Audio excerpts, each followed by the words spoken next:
In this video, I'm going to show you how you can permanently set the YouTube video quality. Now, if you don't have this checked, YouTube will display the quality based on your internet connection, but if you have this checked, it will always be in the highest quality. So what you can do, you can go ahead and click on any video.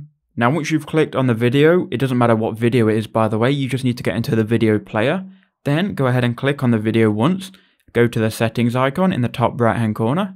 Then you should see quality. Now by default, it will be set to auto. Click on that.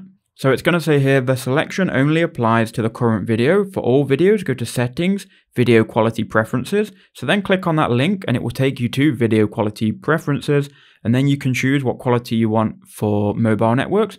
So you could choose here data saver. And then for Wi-Fi, you can choose higher picture quality. So you can choose what quality you want across mobile data and Wi-Fi, and that will update not only on your phone, but also your computer. And that's how you do it.